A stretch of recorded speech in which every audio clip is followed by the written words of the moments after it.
Hello दोस्तों, ये कहानी की दूसरा भाग है और पहला भाग आपने कल सुना। तो चलिए हम आज की कहानी को शुरू करते हैं। प्रीति, तुमने आज अतुल से ऐसे बात क्यों की? माँ ने कहा। तो प्रीति एकदम सक पका कर बोली।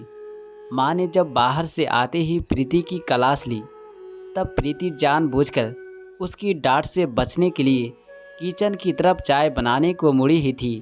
पर उसे पता था कि अगर मम्मी ने सवाल पूछा है तो जवाब दिए बिना वो वहाँ से हिल नहीं सकती। मैं सच कर रही हूँ मम्मी, मुझे बिल्कुल नहीं पता था कि वो दीदी का होने वाला देवर अतुल था।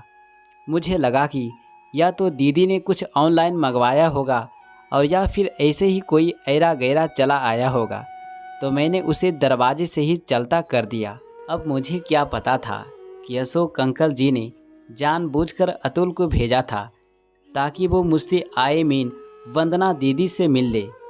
प्रीति, बस तुम्हें इतना ध्यान रखना था कि तुम्हें उससे इतनी रुखाई और गुस्से से बात नहीं करनी चाहिए थी, क्योंकि यह एक बात अतुल को खटक रही है कि जब लड़की की छोटी बहन इतनी तेज है तो उसकी होने वाली भाभी भी ऐसे ही होगी। ये क्या बात हुई माँ? क्या अब वो लोग यह रिश्ता तोड़ देंगे?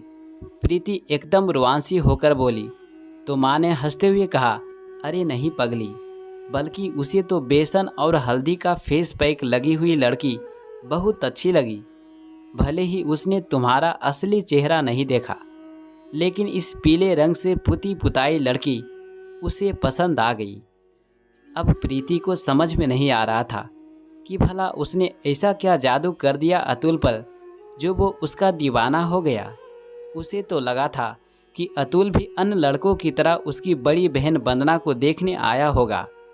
दरअसल अविनाश जी और मीना जी को अपनी दोनों बेटियों पर बड़ा नाज था। बड़ी बेटी वंदना थोड़ी गंभीर थी और एक स्कूल में टीचर थी। उससे 2 साल छोटी प्रीति एक कंपनी में मार्केटिंग के फील्ड में थी। रंग में वंदना कुछ ज़्यादा साफ थी, तो कद प्रीति का थोड़ा ऊंचा था। बाकी दोनों बहनों के चेहरे मोहरे में बहुत समानता थी। अविनाश जी कुछ महीने बाद रिटायर्ड होने वाले थे, इसलिए बेटियों के हाथ जल्दी पीले कर देना चाहते थे। बड़ी बेटी अपनी माँ की दुलारी थी, तो छोटी अपनी दादी की मुँह लगी थी। वंदना के मामा जी ने उसके लिए एक रिश्ता सुझाया था। अशोक जी सब परिवार वंदना को देख गए थे। सिर्फ श्रीधर एन वक्त पर कोई मीटिंग आ जाने की वजह से नहीं आ पाया था, या जानबूझकर नहीं आया था, ये तो वही लोग जाने। उनका छोटा बेटा अतुल बेंगलोर में इंजीनियर था, वो भी नहीं आ पाया था। उस दिन दोनों परिवार की मुलाकात अच्छी ही रही थी।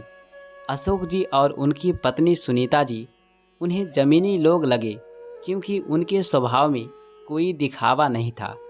जाते हुए लड़के वाले यही कह गए कि हमें तो आपकी बेटी वंदना बेहद पसंद आई।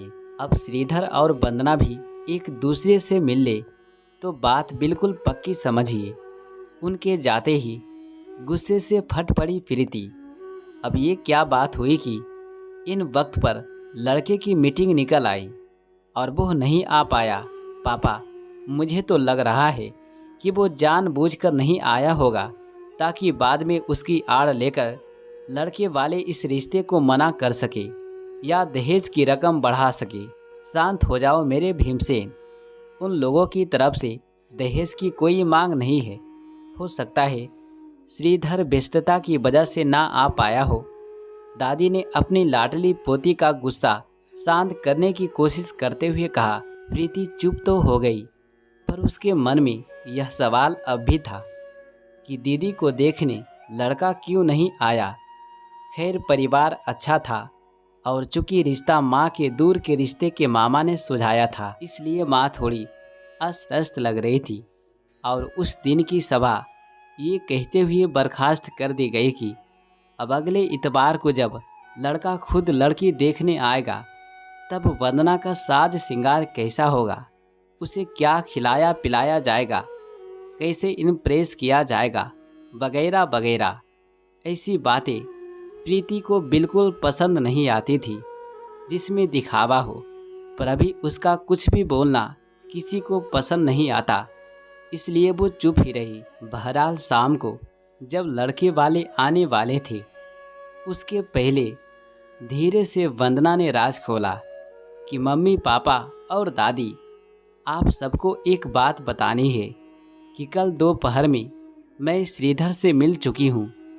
हमने ऑफिस के पास वाले रेस्टोरेंट में ही मिलने का निश्चय किया था और हम दोनों ने एक दूसरे को पसंद भी कर लिया है। अब उसके परिवार वाले जब आएंगे तो आगे की रस्म करने के लिए मंजूरी है।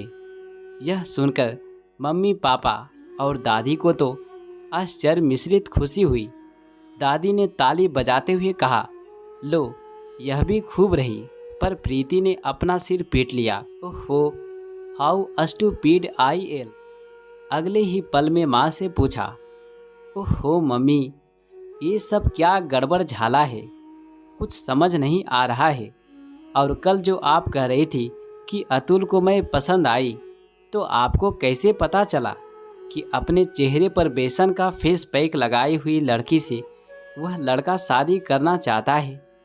प्रीति के सवाल सुनकर माँ मुस्कुराई और बोली, वही तो मैं बता रही थी, पर तब तुम गुस्सा करने लग गई तो मैं बता नहीं पाई। सुनो बेटा, कल तुम्हारे पापा के पास अशोक जी का फ़ोन आया था कि उनके छोटे बेटे को हमारी लड़ाकू बेटी प्रीति बहुत अच्छी लगी है।